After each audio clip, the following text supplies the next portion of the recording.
Okay sir, ఇప్పటిదాకా జరిగిన activity 9 days day and night 24/7 machinery మీరు ఇప్పటిదాకా జరిగిన యాక్టివిటీస్ మీద మీరు సాటిస్ఫై అయ్యారు. నంబర్ 2, మీరు భవిష్యత్తులో ఏం చేయాలి? మీరు ఇంతకుముందు చెప్పారు, బట్టలు అడుగుతున్నారు చాలామంది మునిగిపోయిన, ఎలా జరిగింది?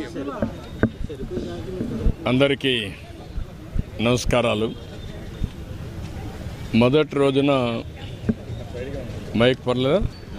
మొదటి రోజున సింగనగర్ ఇక్కడికే వచ్చాను. ఈరోజు 9వ రోజు మళ్ళీ వచ్చాను. ఆ రోజుకి ఈ రోజుకి అనేక విధాలైనటువంటి పోరాటాలు చేశాం. వరదల పైన యుద్ధమే చేశాం. ఆ యుద్ధం చివరి దశకు వచ్చింది. ఈరోజు రేపుకు దీన్ని ఒక దశ పూర్తి చేసే పరిస్థితి వస్తుంది. అక్కడి నుంచి మళ్ళీ పునర్నిర్మాణం, ఏ విధంగా వీళ్ళందరినీ కూడా మనం ఆర్థిక సహాయం చేసి నిలదొక్కుకోవాలనో, జరిగిన నష్టంగానే అవన్నీ చేయాల్సిన అవసరం ఉంది. క్షుణ్ణంగా మీరు ఆలోచిస్తే దేశ చరిత్రలో కూడా ఇలాంటి విపత్తు ఎక్కడా వచ్చి ఉండదు. అది కాకుండా 9 రోజులు దగ్గర కొంతమంది 7 రోజులు, 8 రోజులు, 9వ రోజు కూడా నీళ్లలో ఉండడం అనేది ఒక అరుదైన సంఘటన. ఇది దీనికి ప్రధానమైన కారణం చరిత్రలో ఎప్పుడూ రాని వర్షం కృష్ణా పరివాహక ప్రాంతంలో రావడం. ఇంకొక పక్కన పాలకుల యొక్క తప్పిదాలు కూడా శాపాలుగా మారాయి. ఇక్కడ మనం ఒకసారి చూస్తే బుడమేరు ఒక ప్రమాదకరమైన డ్రైన్. ఇది ఓసారి వస్తే ఫ్లాష్ ఫ్లడ్స్ వస్తాయి ఇక్కడ. అలాంటి బుడమేరులో గండ్లు పెడితే ఆ గండ్లు పోడ్చకుండా చేయడం. అదే మాదిరిగా బుడమేరు డ్రైన్, దీనికి ఏదైతే బుడమేరు నుంచి కొల్లేరుకు నీళ్లు పోవాలి, ఆ నీళ్ళన్నీ పోనీయకుండా చేయడం. ఎక్కడికక్కడ ఆక్రమణలు చేసి ఇష్టానుసారంగా కబ్జాలు చేసుకొని వీళ్ళ ఇష్ట ప్రకారం బిల్డింగ్లు కట్టేయడం. ఇవన్నీ కలిసి 2,10,000 కుటుంబాలు, దగ్గర 7 లక్షల మంది నరక యాతన అనుభవించారు. మామూలు నరక యాతన కాదు. 29-30 మంది ప్రాణాలు పోగొట్టుకున్నారు. కొన్ని రోజులుగా భోజనం చేయలేకపోయారు. ప్రభుత్వం సర్వశక్తుల్ని వడ్డాం. తొలి రోజు తెల్లవారే కొందికి ఏదైతే మిలిటరీ తరపున ఆ రోజే బోట్లు తెప్పించాం. అదే మరి ఇంకొక పక్కన విమానాలు తెప్పించాం, హెలికాప్టర్ తెప్పించాం, ఫుడ్ పాకెట్స్ హెలికాప్టర్ ద్వారా సరఫరా చేశాం, డ్రోన్స్ పెట్టాం. మొదటిసారిగా చరిత్రలో ఎప్పుడూ ఇవ్వని విధంగా డ్రోన్లు పెట్టి డ్రోన్ల ద్వారా ఫుడ్ పాకెట్స్ ఇచ్చాం. ఎన్ని ప్రయత్నాలు చేసినా చివరి వ్యక్తికి సహాయం చేయాలని దృఢ సంకల్పం ఉన్నా కొన్ని సందర్భాల్లో చేయలేకపోయాం. ఇది ఒక రోజు 10 లక్షల ఆహార పొట్లాలు తేవాల్సి వచ్చింది. ఒకవేళ ఇవి తేలేనప్పుడు బిస్కెట్స్ ఎక్కడ దొరికితే అక్కడ బిస్కెట్స్ తీసుకొచ్చాం, పండ్లు తీసుకొచ్చి ఇచ్చాం, పాలు ఎక్కడున్నా పాలు తీసుకొచ్చాం. వెహికల్స్ అయితే 2,000 వెహికల్స్ పనిచేసే పరిస్థితికి వచ్చాయి. సర్వశక్తులు వడ్డీ కొంతవరకు ప్రజలను ఆదుకోగలిగాం. అయితే ఈరోజు మనం చూస్తూ ఉంటే మొదటి రోజున ఎంత బాధల్లో ఉన్నారో ఈరోజు ప్రజలంతా నమ్మకంలోకి వచ్చారు, ఆ విశ్వాసంలోకి వచ్చారు. కానీ రాజకీయ పార్టీలు, నేను చాలా పార్టీలు చూశాను, కానీ ఒక పనికి మాలిన నేరాలు చేసే పార్టీ, ఘోరాలు చేసే పార్టీ, ఘోరాలు నేరాలు చేసి వేరే వాళ్ళపైన వేసేసే పార్టీ. తొలి రోజు 3 గండ్లు పడ్డాయి, ఈ గండ్లు పూడ్చలేకపోయాం అని సిగ్గుపడవలసిన పార్టీ ఎదురుదాడి చేసే పరిస్థితికి వచ్చారు. అదే మరి ఇంకొక పక్కన చూస్తే 11,20,000 క్యూసెక్స్ నీళ్లు కృష్ణాలోకి వస్తూ ఉంటే వీళ్ళ కలర్తో ఉండే బోట్లు, వీళ్ళ ఫాలోయర్స్ అది కృష్ణా నదిలో వదిలిపెట్టే పరిస్థితికి వచ్చారు. దానికి సమాధానం కూడా చెప్పడం లేదు. అంటే మీకు బాధ్యత లేదా? ఎట్లా వస్తాయి మీ బోట్లు? ఒక్కొక్క బోటు 30 మెట్రిక్ టన్నులు వెయిట్ ఉంది. వచ్చింది 5 వచ్చాయి, 1 కొట్టుకొని పోయింది, 1 ఎక్కడుందో తెలియదు, 3 వచ్చి కొడితే అక్కడ ఏదైతే సపోర్టింగ్ ఇది ఉంటుందో ఆ కౌంటర్ వెయిట్ ఏదైతే ఉందో ఆ కౌంటర్ వెయిట్ ఇరిగిపోయే పరిస్థితి వచ్చింది. ఆ కౌంటర్ వెయిట్ కాకుండా కాలంకే జరుగుంటే, కాలమనే కొట్టుంటే ఏమైందని అడుగుతున్నా. 11,20,000 క్యూసిక్స్ ఆఫ్ వాటర్ అంటే ఎంత ప్రవాహం ఉంటుందో మీరు గుర్తుపెట్టుకోవాల్సిన అవసరం ఉంది. అంటే లంగర్ కూడా పెట్టుకోకుండా బోట్లు వదిలిపెట్టారా మీరు? బాధ్యత లేదా మీకు? దాని మీద సమాధానం చెప్పరా మీరు? ఎందుకు జరిగింది? ఎట్లా జరిగింది? మొన్నటి వరకు దొంగ వ్యాపారం చేశారు, ఇసుక వ్యాపారం.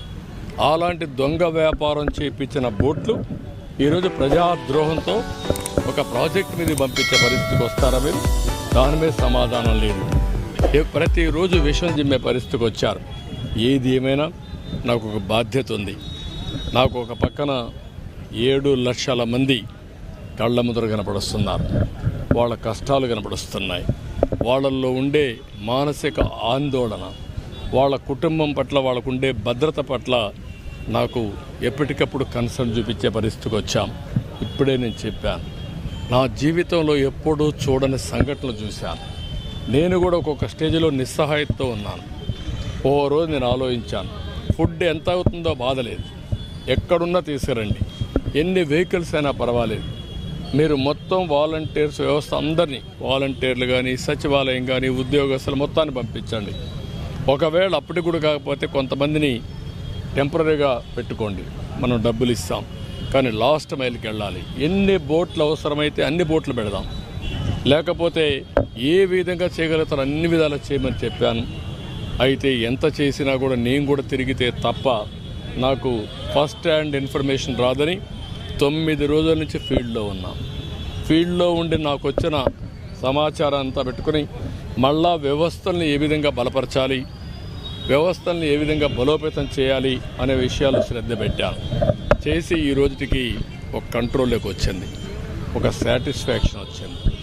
ఒక పక్క ఇన్ఫ్లో ఏవైతే బుడమేరు నుంచి ఇచ్చే నీళ్ళు ఆపాలి, ఒక 2 మంత్రులు అక్కడికి వెళ్ళి ప్లానింగ్ చేసి కడాన ఇరిగేషన్ మంత్రి అక్కడే ఉండి మొత్తం దాన్ని క్లోజ్ చేసే పరిస్థితికి వచ్చాడు.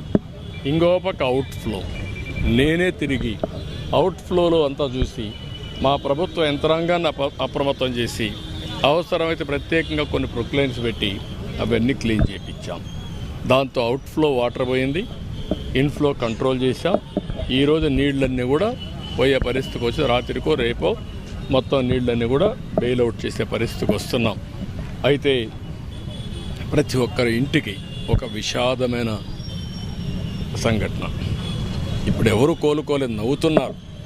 నేను వాళ్ళ ముఖంలో నవ్వు చూడాలి, మనోధైర్యాన్ని ఇవ్వాలనే ఉద్దేశంతో కొన్ని 100,000 వాహనాలు పెట్టి చేయడమే కాకుండా ఈరోజు కూడా బియ్యం ఇచ్చిన తర్వాత కూడా వాళ్ళకు ఫుడ్ సరఫరా చేశాం. వాళ్ళ బాధ నుంచి మర్చిపోవాలని. వాళ్ళందరూ బలహీనంగా ఉన్నారంటే నిన్న మళ్ళీ ఒక ప్రత్యేకంగా ఒక కోడిగుడ్డు కూడా ఇమ్మని చెప్పాం. ఈరోజు చూస్తే మొన్న క్యాంపులకు వచ్చే వాళ్ళందరికీ బట్టలు ఇచ్చాం. ఈరోజు చూస్తే ఇండల్లో ఉండే వాళ్ళకు కూడా కట్టు బట్టలతో బయట వచ్చాం. మాకు బట్టలు లేవంటే ఇప్పుడే కలెక్టర్కి చెప్పి ఒక జత అందరికీ ఒక పేరైనా సరే బట్టలు ఇద్దాం, రేపు మనం ఏదైనా ఆర్థిక సహాయం చేసే మునుపు బట్టలు మార్చుకుని వెసులుబాటు ఇద్దామనే ఉద్దేశంతో అది కూడా ఈరోజు చెప్పాను. ఈరోజు ఇవన్నీ చేసి వాళ్లకు చాలా వరకు ప్రతి ఒక్క ఇంట్లో మీరు చూస్తే అన్నీ కూడా మునిగిపోయినాయి. బట్టలు పోయినాయి, ఇంట్లోకి నీళ్ళు వచ్చేసాయి, ఇంట్లో ఉండే మంచాలు పోయినాయి, ఇంట్లో ఉండే వస్తువులు ఎలక్ట్రానిక్ గూడ్స్ అన్నీ పోయినాయి, తడిచిపోయినాయి. ఒక కుక్కర్ కావచ్చు, లేకపోతే ఒక ఫ్రిడ్జ్ కావచ్చు, ఒక టీవీ కావచ్చు, లేకపోతే ఒక ఏదైతే స్టవ్ కావచ్చు, ఒకటి కాదు అన్నీ కూడా పోయినాయి. ఇవన్నీ రిపేర్ చేయాలంటే ఏం చేయాలి? అందుకని అర్బన్ కంపెనీ తెప్పించాం. వీళ్ళకి కావాల్సిన టెక్నీషియన్ని ఇంట్లో కూర్చొని ఎవరైనా సరే ఫోన్ చేసి బుక్ చేసుకుంటే వాళ్ళ ఇంటికే ఒక ఎలక్ట్రీషియన్ కావాలన్నా, ఒక ప్లంబర్ కావాలన్నా, ఒక కార్పెంటర్ కావాలన్నా, ఒక వస్తువులు తయారు చేసేటప్పుడు ఎలక్ట్రానిక్ గూడ్స్లో పర్టికులర్ కంపెనీ ఉంటుంది, ఆ కంపెనీ వాళ్ళు వచ్చే చేయాలి. దానికి స్పేర్ పార్ట్స్ కావాలి, వాళ్ళే సరఫరా చేయాలి. అవి ఒక పక్కన చేయడం. ఏదైనా గ్యాస్ స్టవ్ ఉంటుంది, ఆ గ్యాస్ స్టవ్లు ఏమైనా పోతే ఆ కంపెనీ వచ్చేయాలి, వాళ్ళని కూడా పిలిపిస్తున్నాం. ఈ విధంగా ఇవన్నీ కూడా సమన్వయం చేసుకొని ఎక్కడికక్కడ ముందుకు పోతున్నాం. ఇది ఒక పక్క చేస్తూనే ఇంకొక పక్క ఎవరైతే మోటార్ బైక్స్, ఆటోలు, స్కూటర్లు, కార్లు ఇవన్నీ కూడా తడిచిపోయినాయి. తడిచిపోయినప్పుడు కొంచెం వీళ్ళందరికీ ఏం చేయాలి? కొన్ని కొట్టుకొని పోయినాయి. ఎవరైతే ఇన్సూరెన్స్ ఉందో వాళ్ళందరికీ చెప్పి ఇన్సూరెన్స్ ఇప్పిస్తున్నాం. ఎవరైతే ఇన్సూరెన్స్ కూడా లేని వాళ్ళకి ఏం చేయాలి అది కూడా ఆలోచిస్తున్నాం. మొట్టమొదటిసారిగా ప్రతి ఒక్క వాహనాన్ని రోడ్డు మీద తేవడం కోసం మెకానిక్లు పంపించడానికి ఒక 5-6 ప్లేసుల్లో ఏర్పాటు చేసి అక్కడ ఇవన్నీ కూడా రిపేర్లు చేయడానికి పెద్ద ఎత్తున పోతున్నాం. ఇంకా ప్రజా చైతన్యం తక్కువ ఉంది. అర్బన్ కంపెనీ ఎట్లా ఉపయోగించుకోవాలో చాలామందికి తెలియనప్పుడు వాళ్ళకి ఎట్లా చేయాలి? ఇప్పుడే ఒక టెలికాన్ఫరెన్స్ పెట్టమన్నాను. సచివాలయంలో ఉండే సచివాలయం సిబ్బంది, అక్కడుండే వాలంటీర్లు, అదే మరి పార్ట్ టైం పనిచేసే వాళ్ళు ఉంటే వాళ్ళు కూడా రిక్రూట్ చేసుకొని పెద్ద ఎత్తున చైతన్యం తెమ్మన్నాం. పెద్ద ఎత్తున ఎట్లా టెక్నాలజీ అందరూ ఉపయోగించుకుంటున్నారు. కానీ యాప్ డౌన్లోడ్ చేసుకోవడం, బుక్ చేయడం, వాళ్ళు వచ్చి పనిచేసారులే చూసుకోవడం, ఇవన్నీ చేయాల్సిన అవసరం ఉంది. అలాంటివన్నీ చేశాం. నేను ఒకటే, ప్రతి ఒక్క సంక్షోభం ఒక అవకాశాన్ని ఇస్తుంది. ఇది ఒక సంక్షోభం విజయవాడలో. దీన్ని ఒక అవకాశంగా తీసుకొని టెక్నాలజీ కూడా ఉపయోగించి భవిష్యత్తు రాబోయే రోజుల్లో మనందరం గుర్తుపెట్టుకుంటే ఫ్లెక్సిబుల్ వర్కింగ్ వస్తుంది. ఫ్లెక్సిబుల్ వర్కింగ్ అంటే నాకు నచ్చిన సమయంలో నేను పనిచేస్తాను, వాళ్ళకి అవసరమైనప్పుడు మనుషులు కావాలి. ఈ రెండు మ్యాచ్ చేయడానికి టెక్నాలజీ ఉంటుంది. ఒక డ్రైవర్, ఒకప్పుడు ఒక అతనికి తెల్లవారితో స్కూలుకి పోవాలి, డ్రైవర్ కావాలి. ఎయిర్పోర్ట్కి పోవాలి, డ్రైవర్ కావాలి. 2 గంటలే కావాలి, ఆ 2 గంటలకే డ్రైవర్ కావాలి. ఆ టైంలో కొంతమందికి వీలుంటుంది, వాళ్ళవి పని చేసుకుంటారు.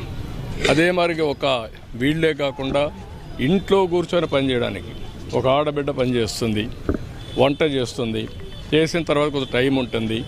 ఆ టైంలో ఫ్రీగా ఉంటే ఒక 4-5 గంటలు పని చేసుకుంటే ఆన్లైన్లో ఒక 20,000-30,000 రూపాయలు సంపాదించే పరిస్థితి వస్తుంది. ఇలాంటివన్నీ కూడా రాబోయే రోజుల్లో ఉండే మార్పులు, వచ్చే మార్పులను ముందుగానే అనలైజ్ చేసి ఎక్కడికక్కడ ఇక్కడుండే సంక్షోభాన్ని ఒక అవకాశంగా తీసుకొని వీళ్ళకి తాత్కాలికంగా నేను ఏం చేయగలుగుతాను? ఇండ్లకు డబ్బులు ఇవ్వాలి, ఇవ్వకపోతే వీళ్ళు నిలదొక్కోలేరు. మొదటి అంతస్తులో ఉండేటి అన్నీ పోయినాయి. రెండో అంతస్తులో ఉండే వాళ్ళు కూడా చాలా వరకు నష్టపోయారు. 10 రోజులు పని లేదు వాళ్ళకు కూడా. మూడోది షాపులు ఉన్నాయి, తోపుడు బండ్లు పోయినాయి, చిన్న షాపులు పోయినాయి, చిన్న కిరాణా కొట్లు పోయినాయి.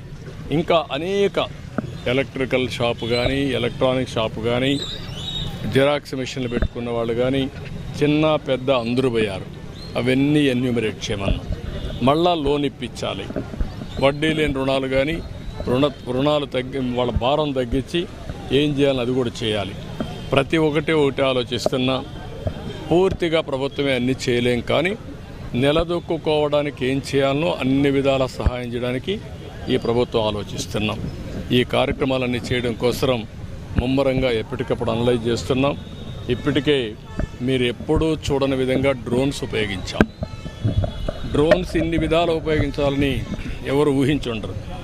డ్రోన్స్ను ఉపయోగించి ఇండ్లకు ఆహారం అందజేశాం.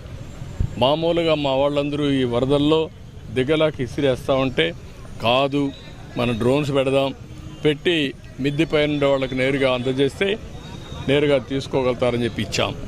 ఓసారి హెలికాప్టర్లో భోజనం పంపిస్తే 50% వేస్ట్ అయ్యేది విసిరేస్తే. దీనివల్ల 100% సక్సెస్ అయ్యింది.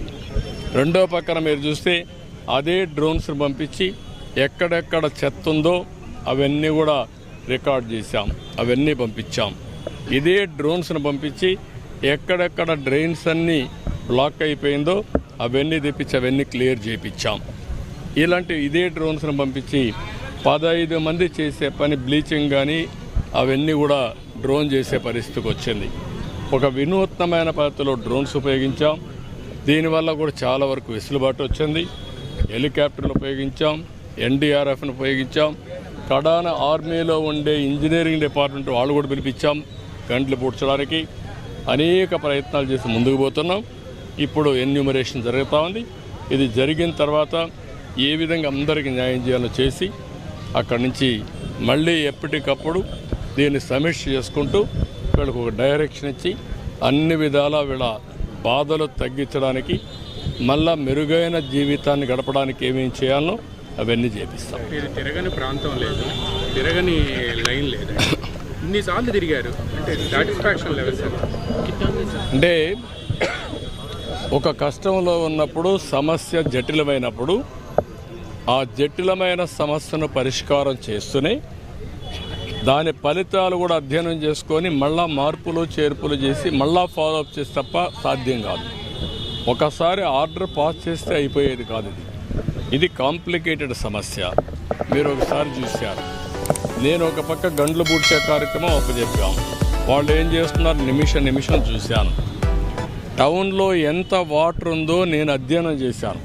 పాసార్ ల్యాబ్ ద్వారా లేటెస్ట్ టెక్నాలజీస్, సెటిలైట్ ఉపయోగించాం, డ్రోన్స్ ఉపయోగించాం, మనుషుల్ని పెట్టాం. ఎక్కడ ఎంత ఉందో అన్నీ కూడా 2 అడుగులు ఉందా, 3 అడుగులు ఉందా, 5 అడుగులు ఉందా, 7 అడుగులు ఉందా అవి కూడా అధ్యయనం చేశాం. ఎంత వాటర్ ఉందో రఫ్గా అసెస్ చేశాం. అక్కడి నుంచి ఈ వాటర్ బయట పోవాలంటే నేను నేరుగా ఎయిర్పోర్ట్ దగ్గర పెట్టినప్పుడు బుడమేరు ఫ్లైఓవర్ ఉంది, అక్కడ పోయి చూశాను. అడ్డంకులు ఉన్నాయి. ఇక్కడ మధురానగర్ ఉంది, మధురానగర్లో ఫ్లైఓవర్స్ చూశాను. అక్కడ కిందనుంటే బ్రిడ్జెస్ ఉంటే దాని కిందంతా పూడిపోయింది. అదే మరి మధురానగర్లో ఒక రైల్వే లైన్ ఉంటే ఆ రైల్వే లైన్ పక్కన బ్రీచ్ పెట్టారు. ఆ బ్రీచ్ని పెంచాం. 1500 క్యూసెక్స్ నీళ్లు పోతా ఉంటే అది 2000 చేశాం. 2-3 సార్లు వచ్చాను, నేను పర్యవేక్షించి అధికారులకు ఆదేశాలు ఇచ్చి అవన్నీ అమలు చేశాం. అనునిత్యం చాలా జాగ్రత్తగా ప్రతి ఒక్కటి ప్లాన్ చేశాం. కాబట్టి ఈరోజు ఇది సాధ్యమైంది. ఎక్కడా ఎలాంటి తప్పు జరగకుండా టెక్నికల్గా కానీ ఓవర్ సైట్తో కానీ ఎక్కడా ఎలాంటి మిస్టేక్ జరగకుండా చేశాం. కాబట్టి విత్ ప్రిసిషన్ పనిచేశాం. నేను ఒక్కడనే కాదు, మా అధికారులందరూ కూడా అదే మరి పనిచేశారు.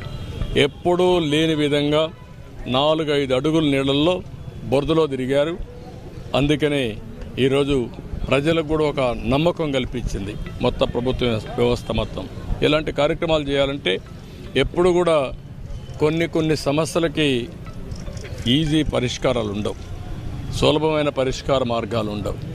అన్ని విధాలుగా చేసి ఎప్పటికప్పుడు ఈరోజు కూడా 9వ రోజు మళ్ళీ వస్తే బట్టలు లేవంటే మళ్ళీ ప్రొక్యూర్ చేయమన్నా. ఎన్ని ఉన్నాయో ఎన్ని వేలు ఉన్నాయో తెప్పించండి, రేపు మార్నింగ్ మళ్ళీ డిస్ట్రిబ్యూట్ చేద్దాం, కనీసం కొంతమందికైనా ఇద్దాం, పైనుండే వాళ్ళు కాకుండా కింద ఉండే ఫ్లోర్స్కి ఇవ్వాలని చెప్పి ఆదేశాలు ఇచ్చాను. ఆపరేషన్ ఆప్కో నుంచి ఎక్కడుంటే అక్కడ అవన్నీ తెమ్మన్నాను. ఎక్కడ దొరికితే అక్కడ తీసుకొచ్చేస్తున్నాం. అదే మరి ఎంక్రోచ్మెంట్స్ ఉన్నాయి, దానివల్లే అది కూడా బుడమేరు ఆపరేషన్ స్టార్ట్ అవుతుంది. డెఫినెట్గా అవన్నీ చేయాల్సిన అవసరం ఉంది. మళ్ళీ ఇలాంటి సమస్య పునరావృతం కాకుండా దాన్ని ఏం చేయాలో చేస్తాం. ఎవరైతే ఇలాంటి దుర్మార్గాలు చేసే వాళ్ళపైన కూడా కఠినంగా ఉంటాం. అప్పుడే ప్రజలకు న్యాయం జరుగుతుంది. Will do everything possible. Sir last year మీకు కష్టం వచ్చిందని చెప్పి ప్రజలంతా మీ వెనక నడిచారు.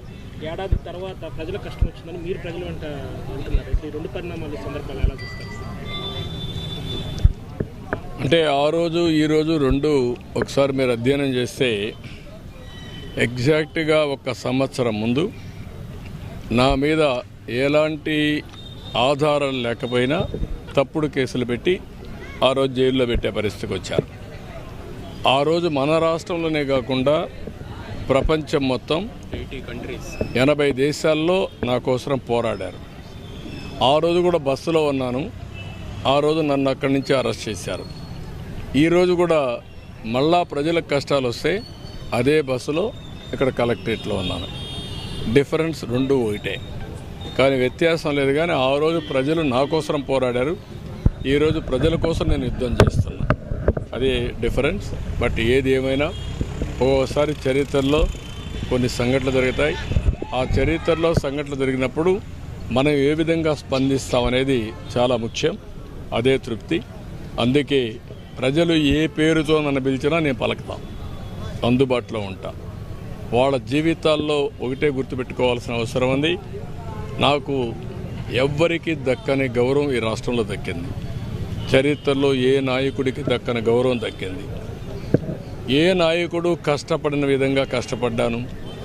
శారీరకంగా బాధలు అనుభవించా, మానసిక బాధలు అనుభవించా, కానీ ఎప్పుడు కూడా డీవియేట్ కాలేదు. ప్రజలకు న్యాయం చేయడం కోసం జీవితాంతరం పోరాడుతున్నా, మళ్ళీ పోరాడతా. పోరాడి న్యాయం చేస్తాం.